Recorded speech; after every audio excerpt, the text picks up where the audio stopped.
Au nom du Père, et du Fils et du Saint-Esprit. Amen. Une grande joie toujours d'être là avec vous pour ce temps de Lectio Divina. Je vous invite toujours à être missionnaire, partage la Lectio Divina, fais la Lectio Divina avec d'autres personnes, avec ta famille. C'est très important, une famille qui se rassemble pour la prière, mais aussi pour écouter la parole de Dieu. Et cela garde la famille dans une unité, non pas dans la dispersion. Très important. Et aussi, je vous invite à le faire par écrit. C'est un exercice, non pas seulement d'écouter, mais c'est un exercice d'écrire. D'accord? C'est très important. Et aujourd'hui, nous sommes le 1er juin, mardi, et nous célébrons la mémoire de Saint Justin, martyr. Un saint martyr qui nous invite toujours, les saints et surtout les martyrs, nous invite toujours à la fidélité à Dieu jusqu'à l'extrême. D'accord? Et la première lecture d'aujourd'hui, c'est Tobie, du livre Tobie, chapitre 2, versets 9 à 14. Ce soir-là, j'ai pris un bain et j'allais dans la cour. Je m'étendis au long du mur de la cour. Comme il faisait chaud, j'avais le visage découvert et je ne savais pas qu'il y avait au-dessus de moi des moineaux dans le mur. De la fiente me tomba dans les yeux, toute chaude. Elle provoqua des taches blanches que j'ai dû aller faire soigner par les médecins. Plus ils m'appliquaient d'onguents, plus les taches m'aveuglaient et finalement la cécité fut complète. Je restai 4 ans privé de la vue. Tous mes frères en furent désolés et à Icare, pourvu à mon entretien pendant 2 années, avant son départ en Élymaïde. À ce moment-là, ma femme, Anna, prit du travail d'ouvrière. Elle filait de la laine et recevait de la toile à tisser. Elle livrait sur commande et on lui payait le prix. Or, le 7 du mois de Distros, elle termina une pièce et elle la livra au client. Ils lui donnèrent tout son dû et de plus, ils lui firent cadeau d'un chevreau pour un repas.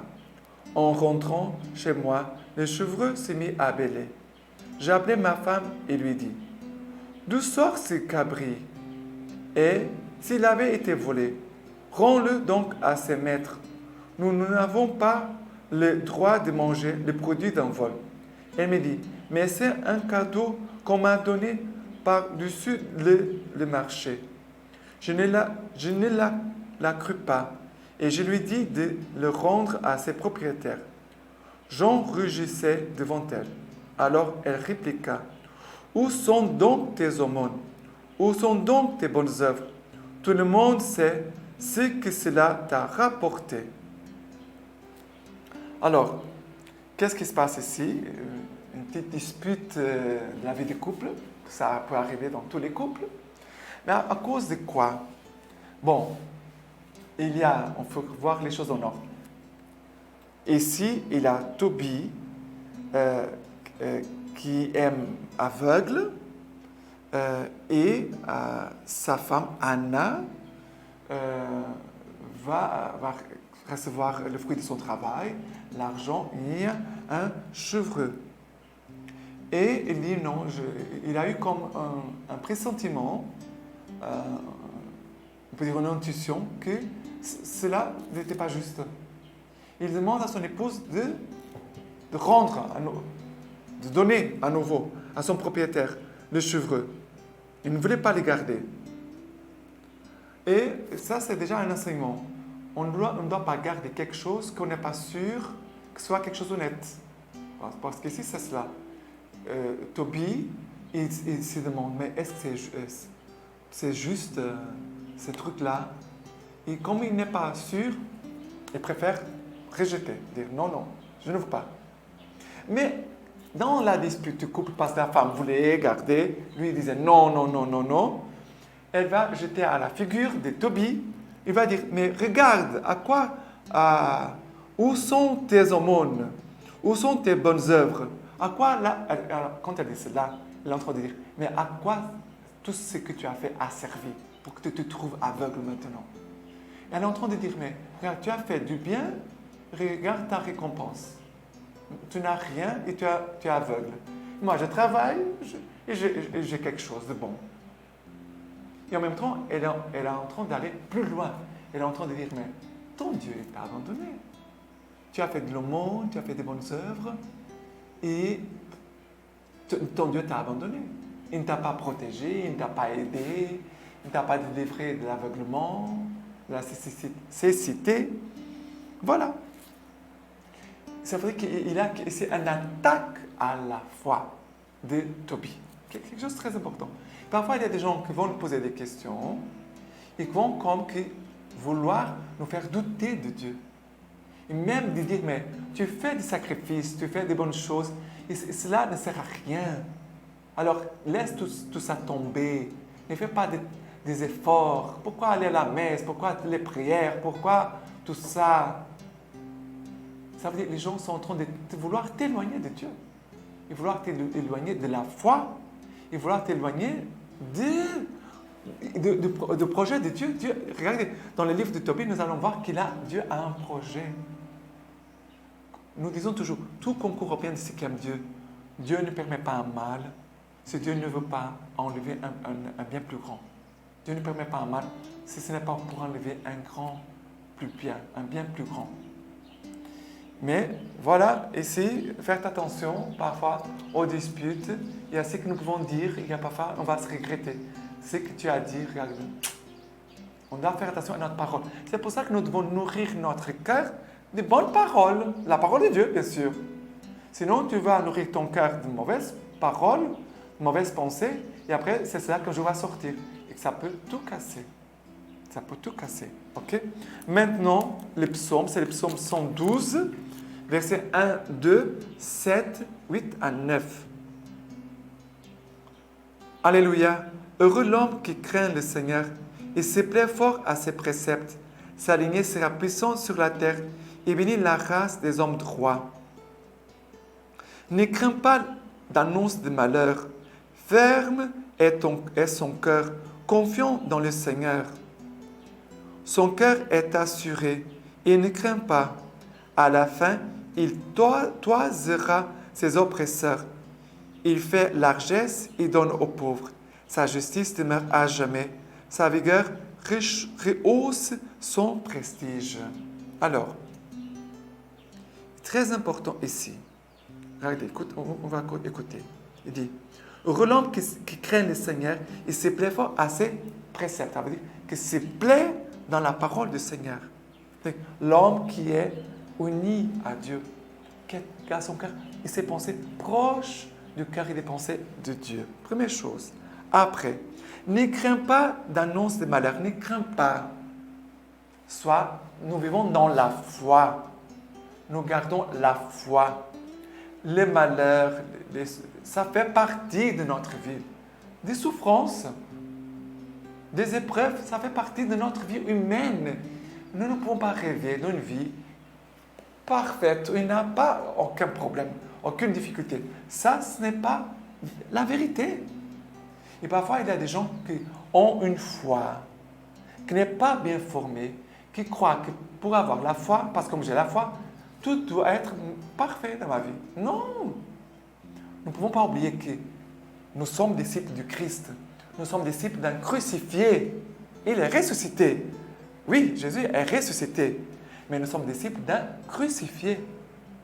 Ça veut dire que dans nos souffrances, dans nos malheurs, on doit s'unir au Christ et lui remportera toujours la victoire. Toujours la victoire. Mais la victoire ne viendra pas comme nous, peut-être, nous voulons. C'est très important.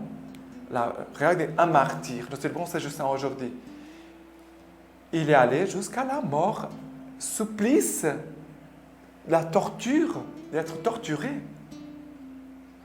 Ça veut dire que Dieu, il pourrait dire alors Dieu n'existe pas parce que tu m'as laissé souffrir. Non, il est resté fidèle à Jésus, dans un amour si grand à Jésus, que pour cela, il va jusqu'à la mort.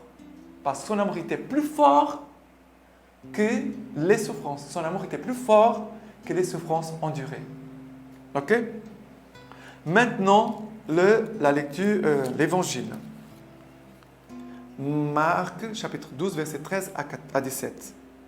Il lui envoie alors quelques-uns des pharisiens et des hérodiens pour le prendre au piège dans sa parole.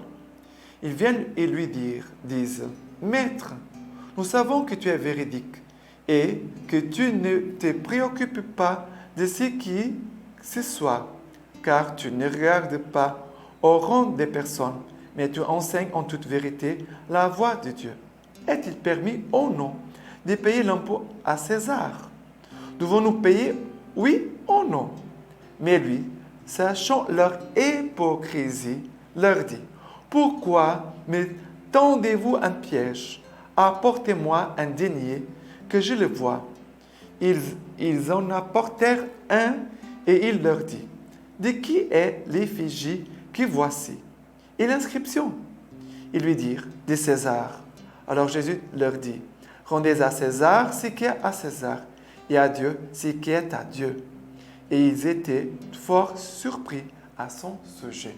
Alors, les gens ici sont en train de mettre un piège à Jésus-Christ.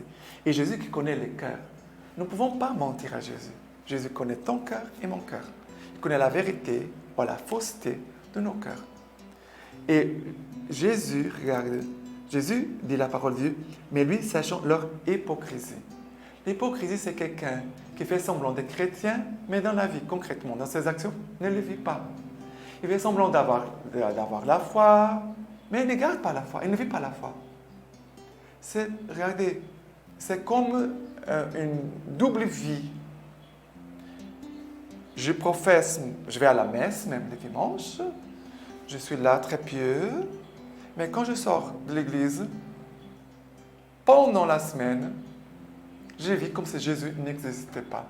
Je vais faire ma volonté, je vais vivre ce que je veux, ce qui me plaît, je vais boire, je vais faire la fête, de trahir mon épouse, Oui, et il y a parfois des hommes qui croient que j'ai mon épouse, si j'ai un cas avec d'autres femmes qui ne sont pas mariées, je ne commets pas d'adultère. Tu es en plein péché mortel. Tu es en plein péché mortel. Dieu a créé un homme pour une femme et une femme pour un homme. Pas plus que ça. Sinon, tu vis dans l'adultère. Et ça, c'est un péché mortel.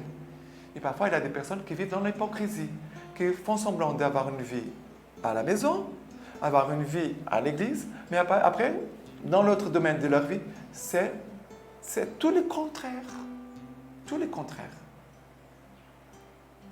Et après, ils vont poser la question, mais devons payer l'impôt, oui ou pas? Nous devons payer l'impôt. Nous devons payer nos impôts. C'est vivre l'honnêteté. Être honnête, c'est payer nos impôts. Et là, mais vous voulez être malhonnête de ne pas payer les impôts? C'est cela. Et regardez, vivre ici, ça concerne l'honnêteté. Être un homme honnête. D'être un homme digne. D'être appelé un homme de Dieu. D'être digne. De dire, je suis un homme de Dieu. Je suis une femme de Dieu. Je peux honorer mon Dieu. Dieu n'aura pas honte de moi. C'est très important. Et je vais dire, donner à César ce qui est à César, mais donner à Dieu ce qui appartient à Dieu. Et ça veut dire que nous devons faire la même chose. De vivre la justice, de donner aux autres ce qui leur appartient, mais aussi donner à Dieu ce qui appartient à Dieu. Il y a une personne qui ne va pas à la messe, elle est en train de voler Dieu. Une personne qui ne prie pas, elle est en train de voler Dieu. Parce que Dieu t'a créé pour lui, pour les glorifier. C'est très important. Maintenant, Saint Justin, acte du martyre de Justin et de ses compagnons. Les saints furent arrêtés et conduits au préfet de Rome, nommé Rusticus. Lorsqu'ils comparurent devant le tribunal, celui-ci dit à Justin, « Avant tout, soumets-toi aux dieux et obéis aux empereurs. » Justin répondit, « On ne peut pas nous accuser ou nous condamner parce que nous obéissons aux préceptes de notre Seigneur Jésus-Christ. » Le préfet Rusticus Quelle doctrine professes-tu? Justin. J'ai entrepris d'apprendre toutes les doctrines, mais j'ai adhéré aux doctrines véritables des chrétiens, bien qu'elles ne plaisent pas à ceux qui sont prisonniers de l'erreur. Et ces doctrines-là, te plaisent, pauvre malheureux? Oui, car en les suivant, je trouve la vraie croyance. Quelle est cette croyance? Nous vénérons le Dieu des chrétiens. Nous croyons qu'il est unique, créateur et artisan, dès le commencement de toute la création, de l'univers visible et invisible. Et nous vénérons le Seigneur Jésus-Christ, serviteur de Dieu, qui a été annoncé à l'avance par les prophètes, comme devant venir au secours de la race des hommes, un messager de salut et maître de belles connaissances. Moi, qui ne suis qu'un homme, j'estime ne pouvoir dire que peu de choses sur sa divinité infinie, mais je reconnais la puissance des prophètes. Ils ont annoncé à l'avance, comme je viens de le dire, qu'il est le Fils de Dieu. Sache donc que les prophètes ont prédit par une inspiration céleste son avènement parmi les hommes. Le préfet Rusticus reprit. Bref, tu es chrétien? Oui, je suis chrétien. Rusticus, écoute, toi qui l'on dit savant et qui t'imagines posséder les doctrines véritables. Si tu es fouetté, puis décapité, crois-tu que tu vas monter au ciel? J'espère que j'y aurai ma demeure. Si je supporte tout cela, je sais que pour tous ceux qui auront bien vécu, la récompense de Dieu est réservée jusqu'à la destruction de l'univers. Tu supposes donc que tu monteras au ciel pour recevoir de belles récompenses? Je ne le suppose pas, mais je le sais avec certitude et j'en suis convaincu. Les autres martyrs déclarèrent pareillement. Fais ce que tu veux. Nous sommes chrétiens et nous ne sacrifions pas aux idoles. Le préfet Rusticus rendit la sentence. Ceux qui n'ont pas voulu sacrifier aux dieux et se conformer à l'ordre de l'empereur seront emmenés pour être flagellés et subiront la peine capitale selon les lois. Les saints martyrs glorifiaient Dieu, se rendirent au lieu ordinaire des exécutions, furent décapités et consommèrent ainsi la martyre en confessant notre Sauveur. Nous pouvons demander l'intercession aujourd'hui des saints Justin. Et maintenant, je vous laisse la bénédiction par les mains toutes pures de la Vierge Marie. Que Dieu Tout-Puissant vous bénisse et vous garde, le Père, le Fils et le Saint-Esprit. Amen.